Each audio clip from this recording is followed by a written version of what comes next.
Last వీడియోలో promise చేశాను కాబట్టి ఇప్పుడు ఈ వీడియోని అయితే చేస్తున్నాను. సో లాస్ట్ వీడియోలో నా లోగోని మౌస్ కర్సర్ లెక్కన ఎలా యూజ్ చేశానో చెప్పాను కదా. సో ఇక్కడ మీరు మీ ఇమేజ్ ని కూడా మౌస్ కర్సర్ లెక్కన అయితే యూజ్ చేసేసుకోవచ్చు. చాలా ఇంట్రెస్టింగ్ ఉంది కదా. వీడియోని ఇప్పుడే సేవ్ చేసేసుకొని మీ ఫ్రెండ్స్ అండ్ ఫ్యామిలీకి షేర్ చేయండి. సో ఫస్ట్ థింగ్, మీరు మీ ఇమేజ్ ని మౌస్ కర్సర్ లెక్కన యూజ్ చేయాలనుకుంటున్నారో ఆ ఇమేజ్ ని 1:1 రేషియోలో క్రాప్ చేసేసి పక్కన పెట్టేసుకోండి. ఇప్పుడు స్టెప్ 2, మీరు ఈ వెబ్సైట్ లోకి వెళ్ళండి. వెబ్సైట్ నేమ్ అనేది ఇక్కడ డిస్ప్లే చేస్తున్నాను చూడండి. లేదంటే మీరు లింక్ అని కామెంట్ చేశారనుకోండి, ఆటోమేటిక్ గా మీకు వెబ్సైట్ లింక్ అనేది మీకు డిఎం చేసేస్తారు. వన్స్ మీరు ఈ వెబ్సైట్ లోకి వెళ్ళాక లెఫ్ట్ సైడ్ లో ఇంపోర్ట్ ఇమేజ్ అని కనిపిస్తుంది కదా, ఇందులోకి వెళ్ళి మీరు క్రాప్ చేసుకునే ఇమేజ్ ఏదైతే ఉందో అది ఇక్కడ అప్లోడ్ చేసేయండి. ఒకవేళ మీరు డౌన్లోడ్ చేసేసుకుని డైరెక్ట్ గా మౌస్ కర్సర్ లెక్కన కూడా యూజ్ చేసేసుకోవచ్చు. బట్ నాకు బ్యాక్గ్రౌండ్ అనేది రిమూవ్ చేస్తే ఇంకొంచెం ప్రొఫెషనల్ గా ఉంటుంది కాబట్టి ఇక్కడ రైట్ సైడ్ ఉన్న ఆప్షన్స్ ట్రాన్స్పరెంట్ ని సెలెక్ట్ చేసేసుకుంటున్నాను. సెలెక్ట్ చేసేసుకొని ఇప్పుడు మొత్తం బ్యాక్గ్రౌండ్ అయితే రిమూవ్ చేసేస్తున్నాను. డోంట్ వరీ, ఇమేజ్ మొత్తం పిక్సెల్ లెక్కన కనిపిస్తుంది కదా. వన్స్ డౌన్లోడ్ చేశాక మనకి ఇమేజ్ అయితే క్లియర్ గా కనిపిస్తుంది. సో మీరు ట్రాన్స్పరెంట్ ని సెలెక్ట్ చేసేసుకొని మొత్తం బ్యాక్గ్రౌండ్ ని రిమూవ్ చేసేయండి. ఒకవేళ మీరు డైరెక్ట్ బ్యాక్గ్రౌండ్ రిమూవ్ చేసిన ఇమేజ్ ని అప్లోడ్ చేసేస్తే ఇంకా చాలా బెటర్. సో ఇక్కడ ఫస్ట్ పిక్సెల్ లో మనకు ఒక పాయింటర్ ఉంది కదా, ఇదే మనకు సెలెక్ట్ చేసే పాయింటర్. సో దీని తగ్గట్టు మీరు ఇమేజెస్ దిగి అప్లోడ్ చేసేసుకుంటే ఇంకా బెటర్ గా ఉంటుంది. బ్యాక్గ్రౌండ్ మొత్తం రిమూవ్ చేసినాక కిందికి వస్తే మనకి ఎగ్జాంపుల్స్ కనిపిస్తుంది, ఎలా కనిపిస్తుంది అనేసి. సో దాని కిందనే మనకు డౌన్లోడ్ ఆప్షన్ కనిపిస్తుంది కదా, ఇప్పుడు డౌన్లోడ్ చేసేసుకోండి.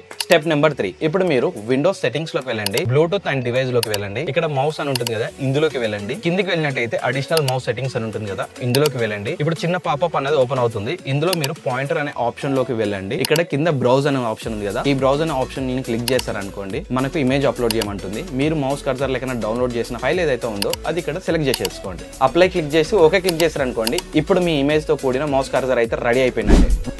వెయిట్ ఇక్కడ చూడండి, నా మౌస్ కర్సర్ అనేది డిఫరెంట్ గా ఉంది కదా, ఒక నైఫ్ కి బ్లడ్ వస్తున్నట్టు. సో ఇలాంటివి చాలా మీరు మౌస్ కర్సర్ లెక్కన అయితే యూజ్ చేయొచ్చు. దీనికోసం మీరు ఈ సింపుల్ వెబ్సైట్ లోకి వెళ్ళండి, గ్యాలరీలోకి వెళ్ళండి. ఇక్కడ కర్సర్స్ ని సెలెక్ట్ చేసేసుకోండి. మనకు 256 పేజెస్ ఉంటాయి, నెంబర్ ఆఫ్ కర్సర్స్ అయితే ఉంటాయి. మీకు నచ్చిన కర్సర్ ని డౌన్లోడ్ చేసేసుకొని సేమ్ మీరు కస్టమ్ మౌస్ కర్సర్స్ కి ఏ విధంగా అయితే ప్రాసెస్ స్టార్ట్ చేశారో అదే విధంగా మీరు ఇక్కడ ఆ మౌస్ కర్సర్ అయితే అప్లోడ్ చేసేసుకొని యూజ్ చేసేసుకోవచ్చు. ఆ రెండింటి వెబ్సైట్ లింక్స్ కావాలంటే నాకు లింక్ అని కామెంట్ చేయండి, నేనే మీకు డిఎం చేసేస్తాను. అండ్ మీకు ఏమైనా క్వశ్చన్స్ ఉన్నట్లయితే నాకు కామెంట్ కానీ లేదంటే డిఎం కానీ చేయండి, నేను తప్పకుండా రిప్లై ఇస్తాను. నెక్స్ట్ వీడియో దీనికన్నా చాలా ఇంట్రెస్టింగ్ ఉంటుంది. ఆ వీడియోని మిస్ కావద్దంటే ఇప్పుడే నా పేజ్ని ఫాలో చేయండి. And I will see you tomorrow.